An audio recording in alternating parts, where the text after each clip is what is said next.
ದೇಶದಲ್ಲಿ ಪ್ರಜಾಪ್ರಭುತ್ವ ಅಪಾಯದಲ್ಲಿದೆ. ಯುವಜನಾಂಗ ದಾರಿ ತಪ್ಪುತ್ತಾ ಇದ್ದಾರೆ. ಯುವಜನಾಂಗದ ಬಗ್ಗೆ ಕೇಂದ್ರ ಸರ್ಕಾರದ ಪ್ರಾಮಾಣಿಕ ಚಿಂತನೆ ಇಲ್ಲ. ಯುವಜನಾಂಗ ನಿರ್ಧಾರವಾದಂಥ ಚಿಂತನೆಗಳನ್ನು ಮಾಡೋದಕ್ಕೆ ಪ್ರಾಮಾಣಿಕವಾದಂಥ ಪರಿಸ್ಥಿತಿ ಇಲ್ಲ. ನೀಟ್ ಇದು ಒಂದು ಪರೀಕ್ಷೆ. ಒಂದು ನೀಟ್ ಪರೀಕ್ಷೆಯನ್ನು ಭದ್ರವಾಗಿ ಪ್ರಾಮಾಣಿಕವಾಗಿ ನಡೆಸೋದಕ್ಕೆ ಇವ್ರ ಕೈಲಾಗಲಿಲ್ಲ. ನೀಟು ಒಂದು ಪರೀಕ್ಷೆಯನ್ನು ನಡೆಸೋಕ್ಕಾಗಲಿಲ್ಲ. ಅನೇಕರು ಸಾವಿಗೀಡಾದರು. ಇದನ್ನು ವಿರೋಧಿಸಿ ಧರ್ಮೇಂದ್ರ ಪ್ರಧಾನ್ ಶಿಕ್ಷಣ ಸಚಿವ ಕೇಂದ್ರ ಸರ್ಕಾರ ರಾಜೀನಾಮೆ ಕೊಡಬೇಕು ಅಂತ ಹೇಳಿ ಸೋನಂ ವಾಂಗ್ಟೆಕ್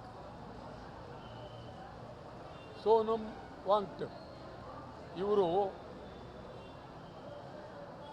ಸತ್ಯಾಗ್ರಹ ಮಾಡ್ತಾ ಇದ್ದಾರೆ.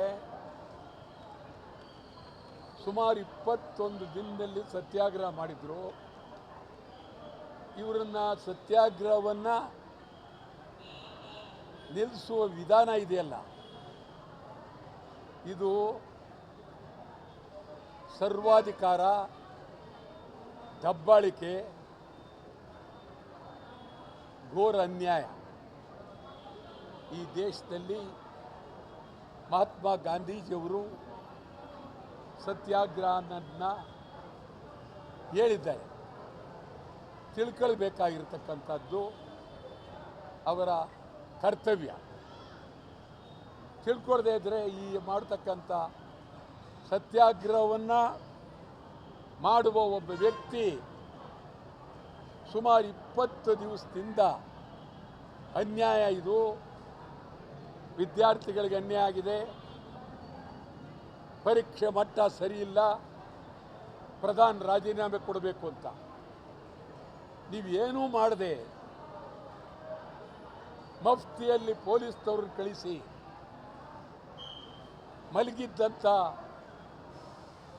ಸೋನಂ ವಾಂಗ್ಟಾಕ್ ವ್ಯಕ್ತಿ ಒಬ್ಬ ಹಿರಿಯ ಹೋರಾಟಗಾರ, ಅವರನ್ನು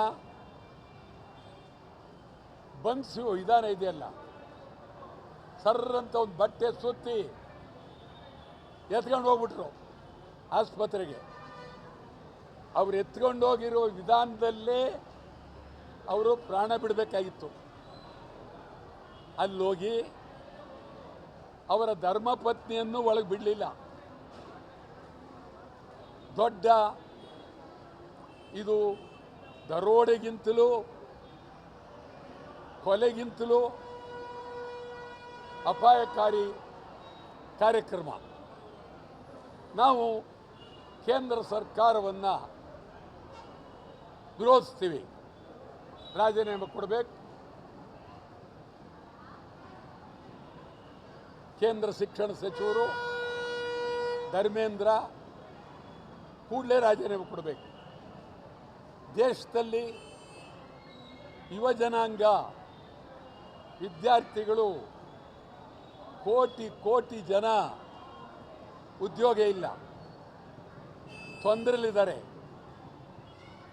ಯುವಜನಾಂಗದ ಬೆಳವಣಿಗೆ ಆಗಬೇಕು, ಯುವಜನಾಂಗಕ್ಕೆ ಒಳ್ಳೆಯದಾಗಬೇಕು, ಯುವಜನಾಂಗಕ್ಕೆ ಕೆಲಸ ಸಿಗಲೇಬೇಕು. ಈಗ ಇಲ್ಲಿ